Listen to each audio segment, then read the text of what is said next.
Hi everybody, it's Kristen. Today I wanted to show you my Sketchbook Revival journal or sketchbook, which I have mostly completed.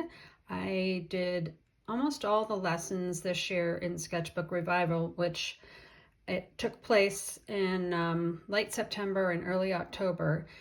And the first week of Sketchbook Revival, I was actually really busy with my son's birthday. We had a bunch of birthday activities throughout the week, and it was super busy.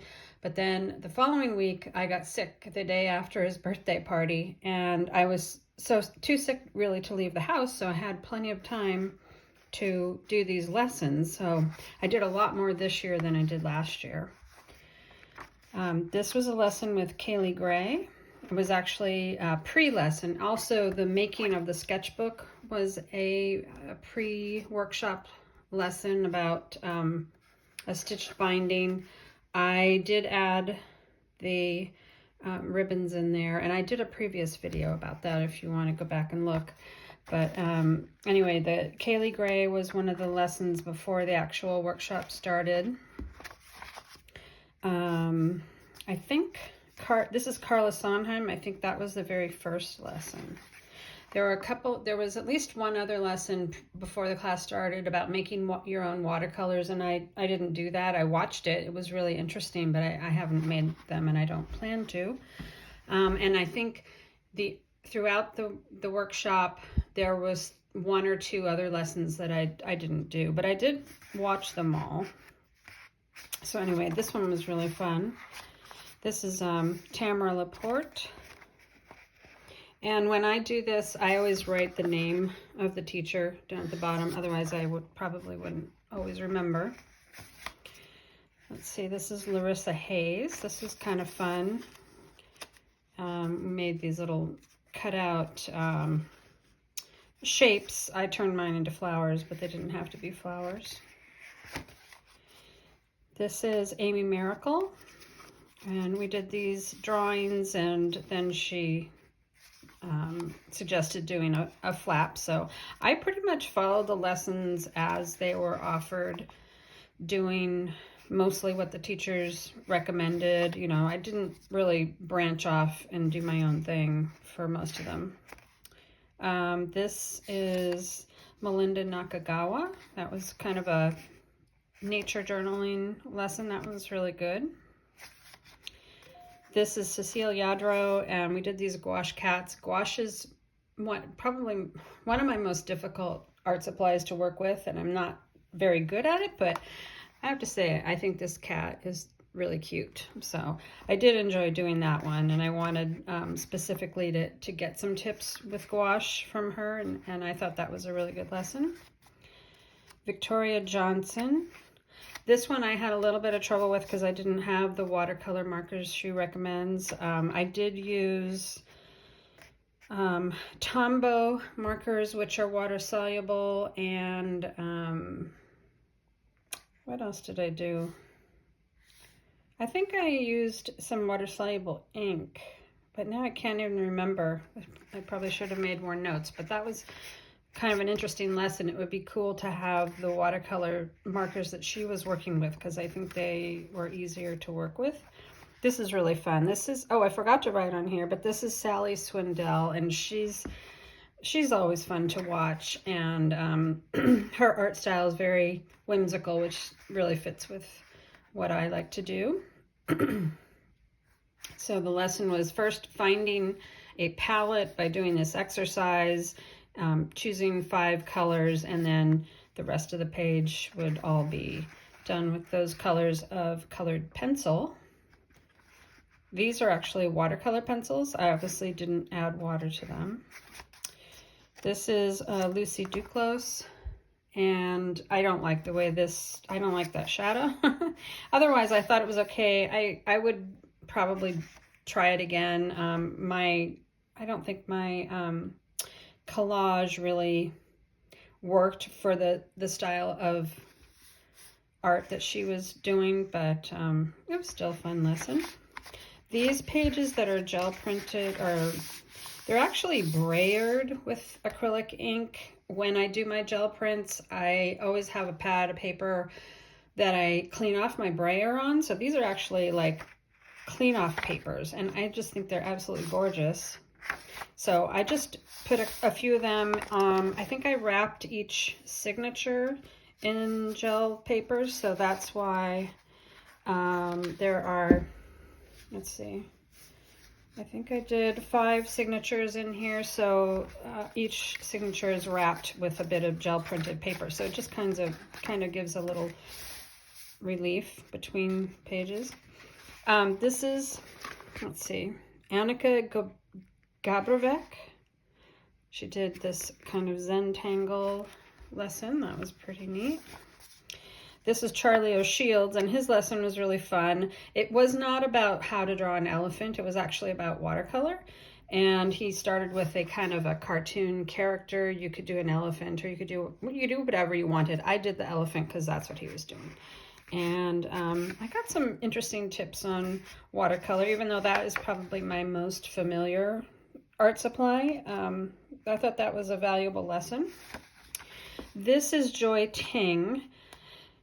And this was doing mark making with sticks that you find out on your walk or in your yard or whatever.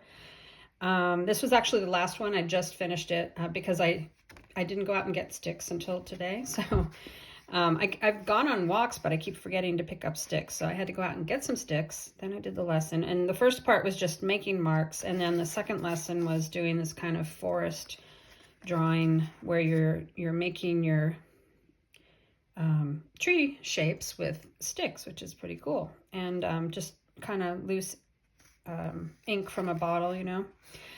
I enjoyed that. I actually drew the tree shapes with colored pencil, and then I had leftover gouache on my palette, so I just put a bunch of that down, and then I did the tree shapes on top. So it doesn't really look like her reference. I didn't even actually get out her reference when I did this. I had seen it previously, but I didn't follow it.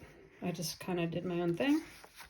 This was a really valuable lesson. This is Susan Yates. She did landscapes, and she had us do thumbnails of different kinds, value study, color study, and then a larger version. And then I actually went in later and added these two. I did this little Tombow brush pen and a graphite aquarelle. They're both water soluble, so I just wanted to see how they would work with that style of working. I found the value study to be very valuable, something that I would try to do more of in the future.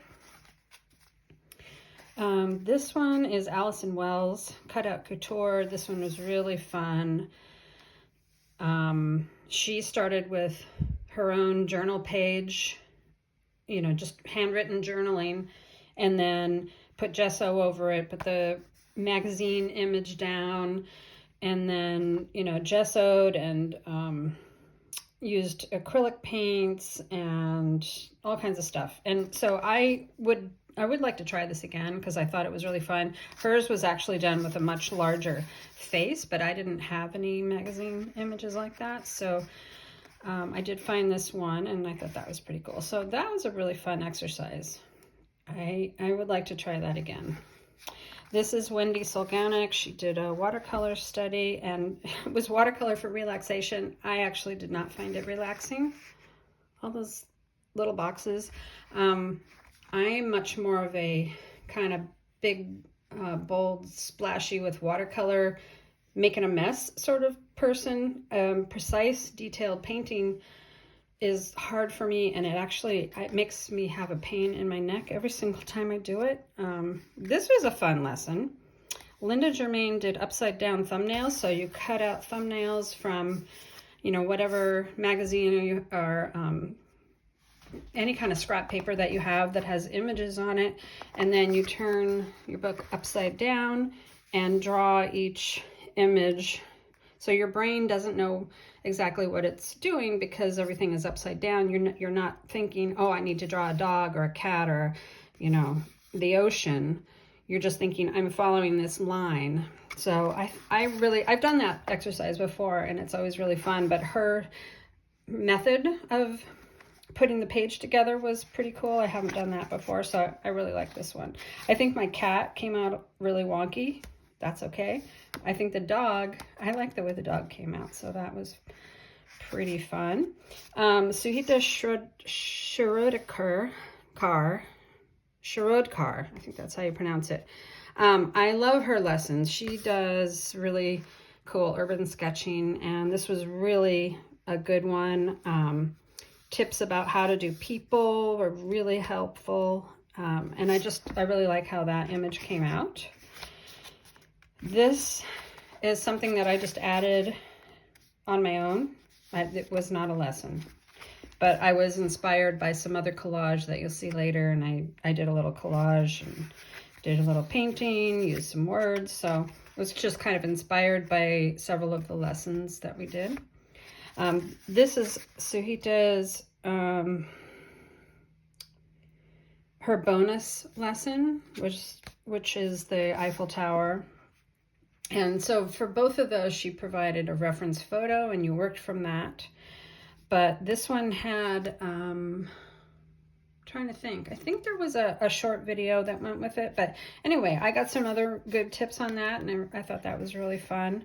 I do urban sketching sometimes, but I tend to avoid the people. I would just like do just the Eiffel Tower and be done with it. But this gives me a little more confidence with trying people. This one I just actually did today. It was another, not a lesson. It was inspired by one of the lessons. Actually, it's inspired by this lesson.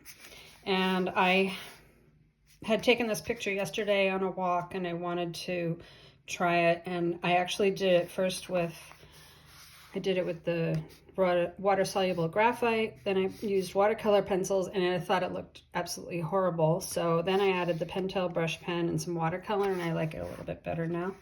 I have, in this class, discovered how much I enjoy the Pentel brush pen. I've had these for years, and I've always found them really hard to control, but I think I'm just getting more used to it. It is a very flexible and very fine-tipped brush pen that it's refillable, so it's a great pen if you want to try brush pen techniques. But I just like it for drawing. I used it a lot in this book. Actually, almost all the kind of black lines that are in these things were made with that pen. So there. And let's see, I don't remember if I used it back here. These papers were collage papers made in one of the lessons. That's that brush pen. So anyway, I did add brush pen to a number of these, and I'm finding that I really like it more and more. And you can put it over almost anything because the ink is permanent. So anyway, there's that one. This is Kate Cook. And she did a gouache lesson. Again, gouache is not my favorite material. I like the way it looks. I just have a hard time using it, and I think I'm getting better. So this is the one that we did in the lesson. And I actually kind of like that one. This one I just did today as just to fill up this page, I thought. And this one I just kind of imagined whatever. I think this one's okay. I don't know, it's just okay. And it filled up the page. This one, the lesson was actually making this part. This is a tip-in, and it was Robin Marie Smith. And she had to make a tip-in with an envelope. So this is an envelope. It's open. I could put something in there, though I have not. But she had to just do this kind of decorative part on one side and use some fabric and hand stitching on it. I did the flowers because that's what I felt like doing. And then I put it in here and I'm like, oh, there's all this white space. So I actually ended up decorating the whole thing. I decorated the back of the envelope and each side of the page. And I used gouache for all of this because I was trying to get more comfortable with gouache, and I'm still not comfortable with gouache, but at least I keep trying. So I actually like the way those pages came out. Those are fun. This is Galia Elena. She did Daisy Chain, which was basically like an art supply. What am I trying to think? It's like sampling your art supplies in a decorative way. So there's that brush pen. I did the Pentel brush pen because I really like it. Actually, all the black you can see in here. Oh no, and that's not true. Not all of it, but a lot of it is the brush pen. Some of it is my Fude nib pen, which this is also one of my very favorite art tools. It's a fountain pen with a bent nib, and it's filled with permanent black ink. I love this pen. So right now, these are two of my favorite art supplies. So anyway, I did that. There's colored pencil, there's Posca markers, there's watercolor. Trying to think. There might also be gouache. Oh, and there's the Tombow, the water-soluble Tombows, like this brown here. And then, so you kind of built it up as you go around. You would do 3 of each thing, like this, and then you would fill in with 3 more and 3 more and 3 more, and then you write Daisy Chain in the middle. That's part of the lesson. But the little bird in the middle, that was my addition, just because I like drawing funny little birds. This is Marissa Ann Cummings. That was really fun. She did one about creating characters, and I did these with acrylic. I'm trying to think. Yeah, I think these were just heavy body acrylics. And I thought that was a fun lesson. I messed up this guy's hat quite a lot, so I did white paint to go around it and make it a little narrower. But anyway, that was kind of fun. This one, Marie Noel Worm, that one was really cool. This was the one I made during the lesson. Hers was Tiny Worlds, and it's actually kind of also an art supply sampler where you're building an image with all different kinds of art supplies, colored pencil. So this is kind of the same thing where there's watercolor, colored pencil, ink, Posca markers. I think there's gouache in there as well. And then after you've kind of done a bunch of the work, you add in a little character, character like that, or you add a little house or trees or whatever, just to kind of make it into the tiny world. I ended up doing this while I was watching a YouTube video. I just was doodling, so I did another one. Put this funny little character in there. So that was a fun lesson. This was really fun. This is Julie Faifan Balzer. She did these collage cups where you, on this one, this is the first one, and you put down collage first, then draw your cup, watercolor it, and so you can add more collage afterwards, but on this one you actually started with the drawing and the watercolor and then added the collage afterwards. So it was collage first, collage afterwards. I enjoyed this technique quite a lot. She also talked about making your own collage papers. So a lot of these are papers that I just grabbed scraps. I have a lot of scraps from making junk journals of book page and stuff like that, and they're great for doing these kind of just handmade collage papers. So that was really cool. And actually that was what inspired me to do this piece. So there's some of my handmade collage papers. This was just a scrap that was scrap already said happy on it. This one already said hello. And so I just put them down, found some book text to add to it, and just enjoyed that. So that was pretty cool. I'm getting more and more comfortable with collage and having fun with it. This is Andrea Garvey. These are sketching exercises, a contour drawing. This is a flower drawing. She had you do it in, I think it was, well, that was 1 minute. This was 10 minutes, and that was 5 minutes, maybe. That was, you know, I've done those kind of lessons before, so it wasn't anything new for me, but, you know, it was okay.